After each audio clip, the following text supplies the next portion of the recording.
right, folks. So, let's take a look at the question before we jump in to what we're going to be talking about today. Is it possible to be moving without a force that is present? What do you think? Yes, absolutely. Because without that force, even if you don't have a force, you could already be in motion. And remember Newton's first law, an object in motion will naturally stay in motion. Absolutely. Whether you're rolling on the ground after being in contact with something else, or whether you're talking about a baseball that was thrown in space, once that ball leaves your hand, there's no force acting on it. It's just moving. Can you have a force without motion?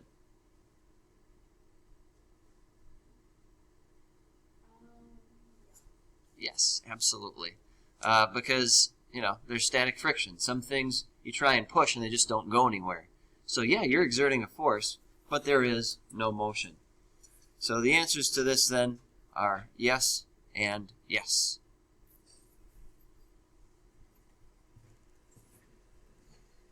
So the main thing I want to do today is go through worksheet number 1, talk about a few things on that, and then just kind of get you more and more comfortable with these force diagrams, because they're not going to be going away for a long period of time. So worksheet number 1, let's just kind of go over some of these. And I think what I'm going to do is I'm just going to go ahead and put up the answer key on the board, and we'll go through them one at a time. You can kind of see how your answers compare.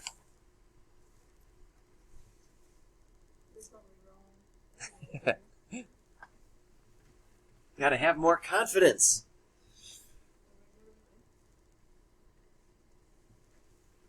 So let's just take a quick look here then. So number 1, the object lies motionless. So because it is motionless, we've got that normal force up, gravity down, no horizontal forces here. Again, make sure you take note, there's no friction unless it says that there is friction. So just assume that there's no friction unless it specifically says that you do have it somewhere. Number 2, the object slides at a constant speed. Well, if we're assuming there's no friction, then it's just moving on a frictionless table, and normal force and gravity are the only other things that would be acting there. Questions on the first 2? Next one, the object is slowing down due to friction. So, of course, now we've got friction. Now, why is it that force of friction is pointing to the left? Because it looks to me like this object is moving to the right.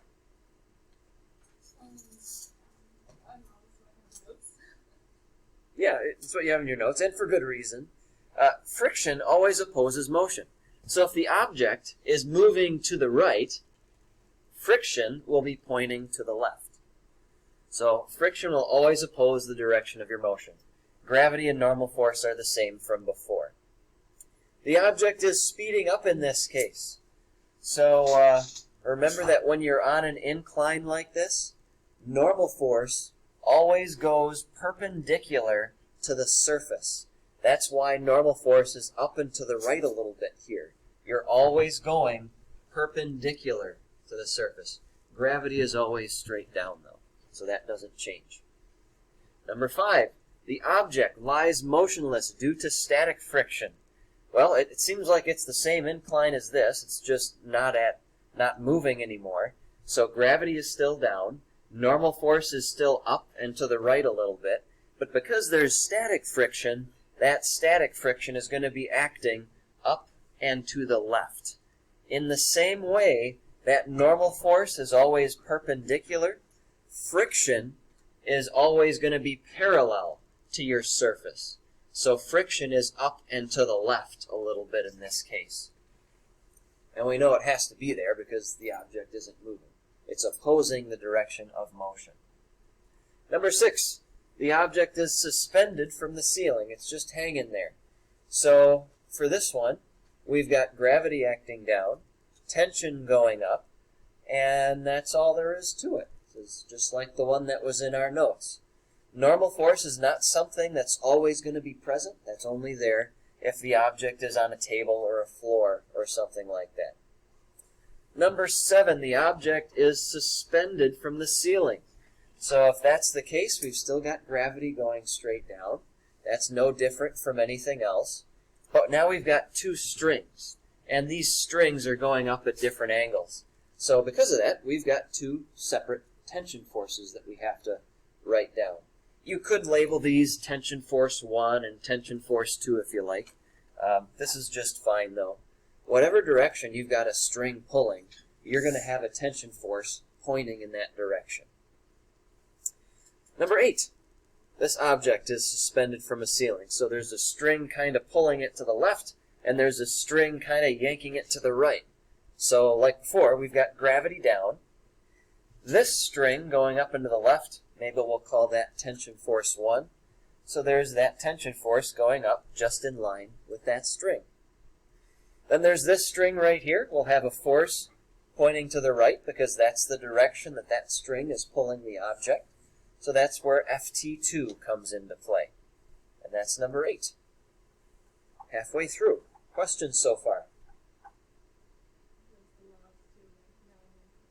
9 and 10? All right, we'll get to those right now. Right. So 9 and 10, I'm going to move myself here. There we go. So number 9, the object is motionless. It is at rest on this table. And we can always start with gravity because it's always there. So gravity's going down. There's a string holding the block in place, so the tension force is acting in that direction.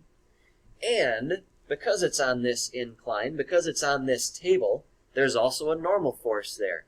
And once again, that normal force always acts perpendicular, so it's going to go up and to the right a little bit.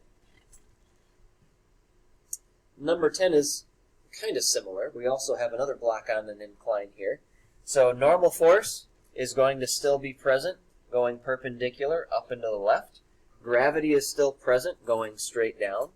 And the force acting up and to the right, you could name that a couple different things. Maybe you saw this as another table or something. If you did, you could call this a normal force that's going in that direction. I kind of saw it as an object that's providing a pushing force, keeping it from going down the ramp. So I called it an applied force, because that's what we call pushing forces. But whatever you wanted to put for that would be okay. And again, when we're dealing with these forces, they're nothing fancy. You have to put your mind in place of where that block is. And you just have to think about, if you're the block, what forces are pulling you in different directions. That's what force diagrams are. You've got gravity usually pulling you down. In this case, you've got the floor holding you up, and you've got another block or something kind of pushing you in this direction, keeping you from sliding down. So you're just putting arrows and names on the forces that you feel. Now on to the good stuff. Number 11. Object is being pulled by a force parallel to the surface. So, gravity is still there. Bless you. Normal force is still there. And there's a tension pulling the object to the right. Bless you again. Number 12. The object is once again pulled by a force. This time, that is pulling up at an angle.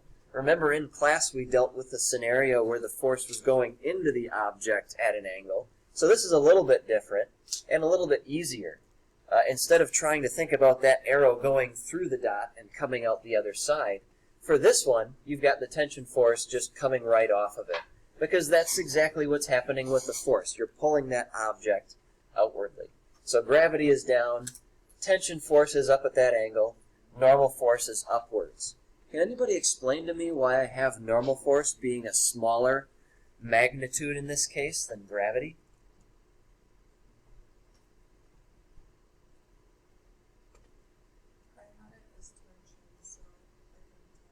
Okay.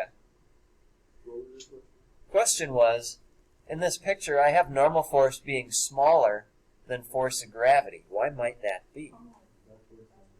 Because it's pulling out tensions going against gravity. Yeah. Up in the Yep. that's exactly right. When you're pulling upwards, you're essentially taking some of the weight off the table. So the table has to provide less force or less effort to keep the object from falling through. And so normal force is a measurement of that. Normal force is a measurement of how much force or effort the table has to produce. And because we're already pulling up, it doesn't have to exert as much. This one here, object is pulled upward at a constant speed. We've got gravity down, because that's always acting, and we've got that tension force upwards. These two should be the same length. The only way you would have one of them being different is if the object was picking up speed or slowing down. If it's going at a constant speed, these two forces will be exactly offset. Yes? So it would be like that because the thing pulled that way? Nope. Again, you just got to think of yourself as putting your body in place of this object. If you feel yourself being pulled up by this string, all you can tell is it's pulling you right up. And gravity is trying to pull you right down. So those are the only forces that this block feels, straight up and straight down. This one right here is just like the notes. When that force is being exerted down at an angle, then we continue that arrow through the dot, eventually resulting in this applied force going down and the angle with respect to the horizontal right there. Make sure you're familiar with how that works. That again is in your notes from last time. Gravity is still acting down, and in this case normal force is going upwards, and that normal force is bigger than the force of gravity. The reason for that is because when you're pushing down on something, that table or the object it's sitting on has to exert more effort to keep it from falling through. And so your normal force is going to be larger in this case because it has to compensate for the force that you're putting on it going down. Here we've got an object falling, and as that object falls, if we're going to ignore air resistance like it's said to do in the directions, gravity is the only thing acting. So that's the only arrow. Number 16, now we have the object falling at a constant speed because that air friction, that air resistance is great enough that we have to take that into account. So for number 16, we've still got gravity, but we also have your force of friction going upwards. And now on to the ones that you probably thought were the trickiest ones, 17 and 18. If this ball is going up in some sort of parabolic arc or parabolic trajectory, again, put yourself in the place of that ball. What forces are you going to feel? You're not going to feel anything pulling you up. You're not going to feel anything pushing you to the right. All you're going to notice is gravity trying to pull you back down. Would it still have like, you know, how we do the dotted line? Sometimes we can do that for the 17, something like that. I mean, if you want to... How is it rising? How's the ball rising? Yeah. Well, it's going upwards like this. Gravity's acting on it the whole time. And because it's already moving, gravity is causing it to slow down on its way up. But you can still be moving upwards with the only force acting being a downward force. Yeah, but like, it's like curving. So when you're... Yeah. Because someone in the beginning launched it, kind of in this direction. So originally, yes, you would have had like an applied force pushing the object this way. But once you let go of that object, that force is completely gone. And it doesn't remain on the object. It's still moving because of that force, because an object that's put in motion will naturally stay in motion. But the path that it's taking is a result of gravity acting. Gravity is the only thing that's acting on this object as it rises. That's why it's slowing down on its way up. But it will continue to move to the right, because it was given that original velocity. Number 18 is kind of the same story, except now you're at the top of your path.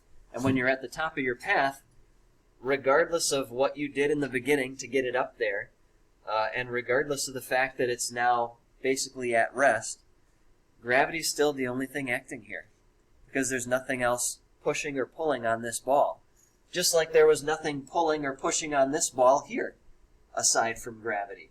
Forces are pushes or pulls, and if there's nothing else in contact with it, gravity is the only thing that's acting. It's kind of difficult to think of it that way because it is moving up and it is moving to the right. You know, how could it be moving up and to the right and the only force there is a downward one?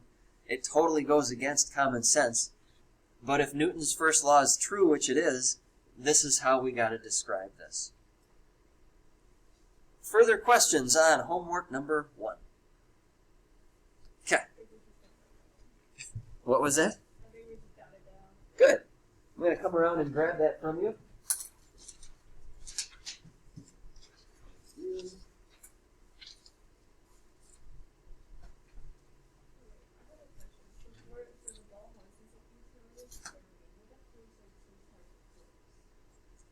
Well, I mean, there could be. Somehow, if you had an object pulling or pushing on that ball while it's in the air, then yeah. Yep.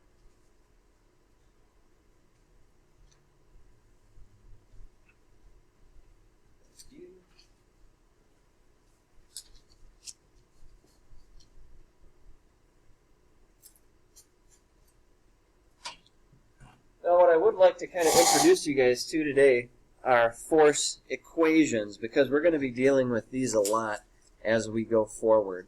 So, just kind of looking at some of these examples from worksheet 1, I just want to demonstrate for you what a force equation would look like. The main thing with force equations is to not overthink them. Basically, you're taking all the forces going one way, and you're subtracting from it all the forces going the opposite way. So, in this section, all of our force equations will be set equal to 0, because we're not going to have any examples where objects are picking up speed. That comes later. But if your object is at rest or moving at a constant speed, then the result of your forces is going to be exactly opposite each other. They're going to cancel each other out. So like here, normal force and gravity are going in opposite directions. So my force equation would be normal force minus gravity equals 0. That's what my force equation would look like right here.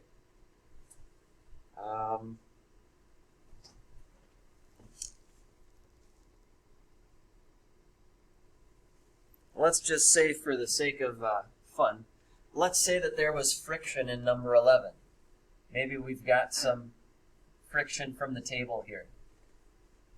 Again, your force equation is just all the forces going one way minus all the forces going the other way. So for number 11, if we're looking horizontally, we would say it is our tension force minus force of friction equals 0. And that's all a force equation is. Just taking the forces either vertically or horizontally, and you're subtracting them. Now, you could have more than one force. Maybe you've got a tension force, someone pulling this object, and maybe you've also got someone pushing the object too. Maybe it's super heavy. If you've got more than one force to the right, and friction is still opposing it, then you just make one small change to that force equation. Because these are both acting in the same direction, instead of subtracting them, you would add them together. And then from those values, you'd have to subtract what's going the opposite way. And that's basically how force equations work. Everything going one way minus everything going the other way. That's all there is to this. I am going to take you through a walkthrough that I have available on Schoology.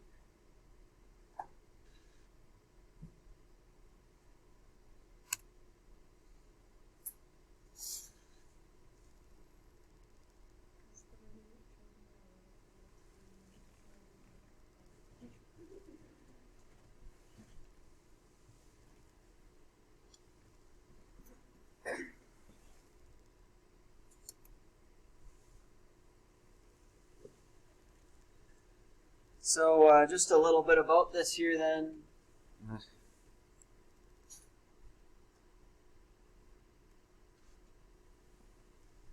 All right. So we start with a table.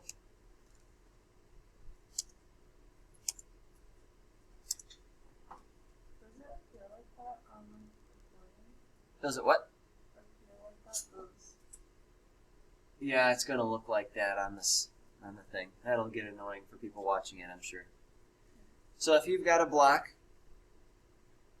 if you want to draw a force diagram from it, gravity's going down, normal force is going up, and if you wanted to make a force equation, you just go whatever's going up minus whatever's going down.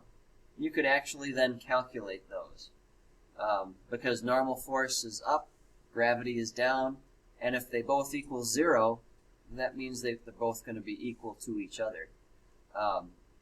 So there's your overall force diagram there.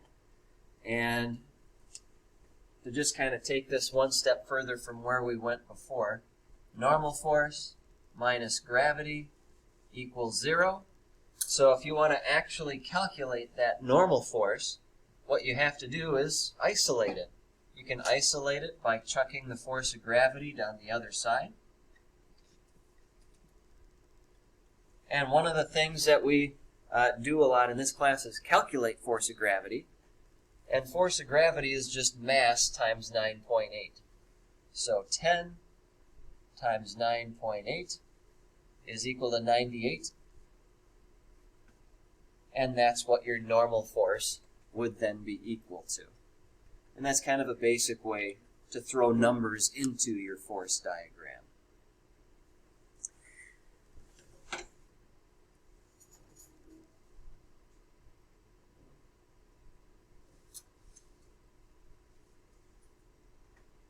And I'll just quickly go through this one too. This is kind of the same thing, except now we've got an object that's going to be held by some strings.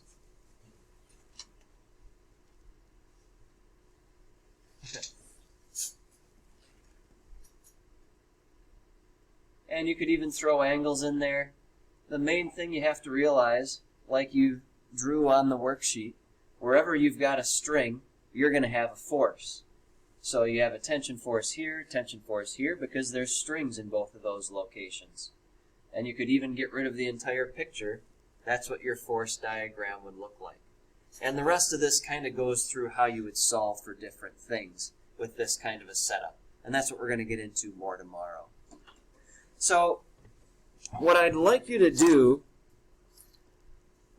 for the rest of class today and into next time is, I was going to have you read through part of the textbook, but because there's a lot of people that aren't here, I found a pretty good website that describes how to draw force diagrams. And it's up here. It's in physicsclassroom.com, and you can see the address right there. What I'd like you to do for like the last 10 minutes is try and go to this website on your phones, and they have a ton of examples if you scroll down. And I'd like you to just read what it says about drawing free body diagrams there, and then see if you can go through and try some of these practice problems. And you can click on the answers to see what the answer actually is there. But yeah, go ahead and do that. Yeah, right up here. /class/Newt laws.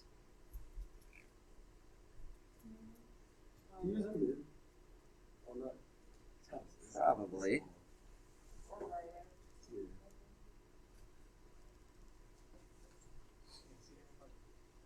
Oh, I can zoom in on the page, but not the thing up there. So, physicsclassroom.com. And then that's /class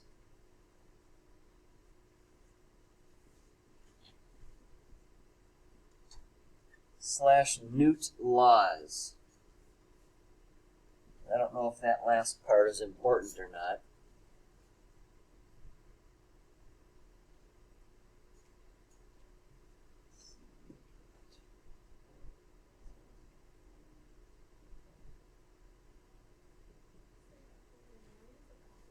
Yeah. So yeah, take a look at this now, and if you have some time, at home today, take a look at this there too, because the better background you have with these force diagrams, the better shape you're going to be in when we really jump in with 2 feet starting tomorrow. This is going to get more difficult as time goes on, and you really want to make sure that you keep up to date with this stuff with our notes, because it's easy to fall behind, and I really don't want that to happen to you. Is it C period? Yeah, C period, CFM number 1.